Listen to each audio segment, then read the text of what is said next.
welcome you to a deep dive into the world of RC cars. And today we're looking at a real classic, the Tamiya Grasshopper II. Oh, yeah, absolutely iconic. It really is. Not just any RC car, right? It's known for being, well, accessible, pretty durable, a true basher from the late 80s. Yeah, built tough for fun, not necessarily, precision racing. Exactly. But here's the interesting part, the challenge we're digging into. What happens when you take this simple machine, which has, let's be honest, some significant limitations, Definitely. and try to transform it into something completely different? It's fascinating, isn't it? How you can push a chassis designed for simplicity way beyond what Tamiya probably intended. So our mission today is to really unpack this specific build, Project Grasshopper II Rockhopper. Rockhopper? Yeah. It uses large diameter wheels, these soft crawler tires, and a very specific foam setup inside them. We're going to dissect how these mods, plus some key chassis upgrades, totally change its behavior, why it becomes this unique monster buggy. Okay, let's get into that. The Grasshopper II, people love it, but it did have some quirks. Right. Could you maybe elaborate on what made that original chassis, well, tricky? Quirky is a good word. Basically, it was built for robustness, not really refinement. Right. You've got that front swing axle, which means the front grip isn't always consistent. Right. And then there's the famous or infamous rolling rigid rear axle. The motor and gearbox are all one big solid piece that just pivots.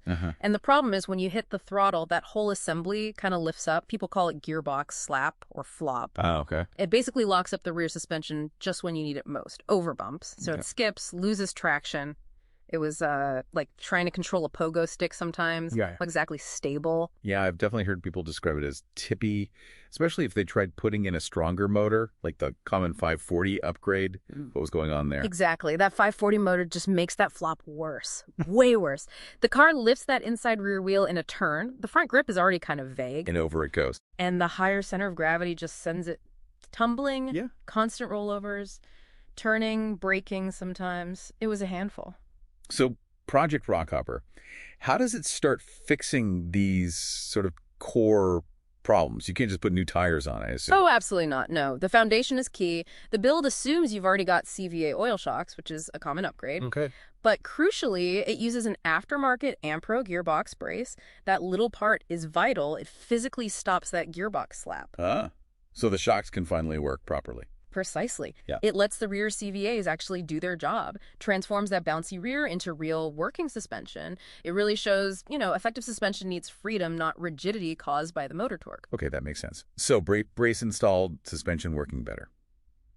Now we get to the Rockhopper parts, the big wheels and tires.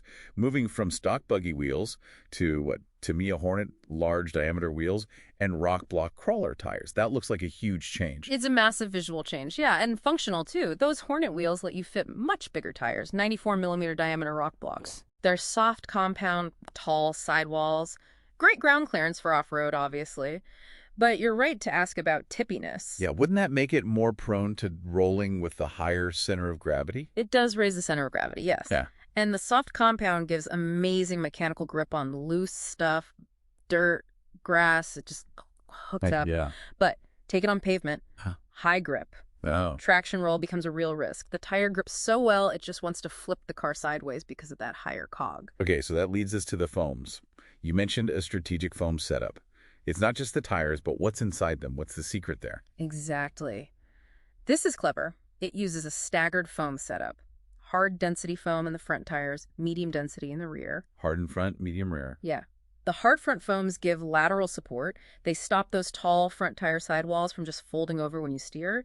You need that for precise control, otherwise it'd feel really vague, like steering through treacle. Right, it keeps it sharp. Yeah. And in the rear, the medium foams let the big tire deform more, absorb bumps. It acts almost like extra suspension, helping make up for the chassis' basic design. It's pretty neat. You're basically tuning the tire itself to compensate for the chassis. That is clever. And I guess with bigger, grippier tires, you need to beef up the steering and drivetrain too. Stock stuff wouldn't last long. Oh, totally essential. You need a high-torque servo, metal gears are a must, a good servo saver like a Kimbrough, and stronger adjustable steering rods. The stock plastic stuff just flexes too much. Makes sense. And yeah, a decent 540 motor, maybe an 18-tooth steel pinion for durability, and definitely a full set of ball bearings everywhere. Takes the strain much better. Okay, so let's bring it all together. What does this mean for you, the listener, thinking about this rockhopper? It's not just a flat-out better Grasshopper II, is it? No, definitely not universally better. As we said, on high grip surfaces, it can still traction roll. Maybe even more dramatically with those grippy tires at speed. But its strengths are really clear now. Absolutely. It becomes a highly specialized, really capable all-terrain basher. Huh. It excels on loose dirt, grass, bumpy ground. That pogo stick feeling is gone thanks to the brace and shocks. So much more stable, confident steering on rough stuff. Exactly. It's perfect if you want to explore, varied terrain, unprepared spots with something unique and vintage that actually works really well now.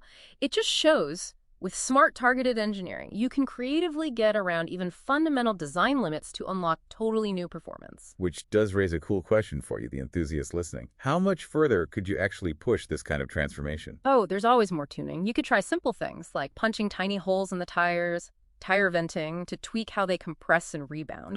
Fine-tuning the tire suspension. Yeah, or get really advanced with dual-stage crawler foams inside the tires. That gives even more subtle compliance over obstacles. It really proves even a classic design can learn new tricks. The tinkering never really stops, does it? It certainly doesn't. A fascinating look at breathing new life into an old favorite.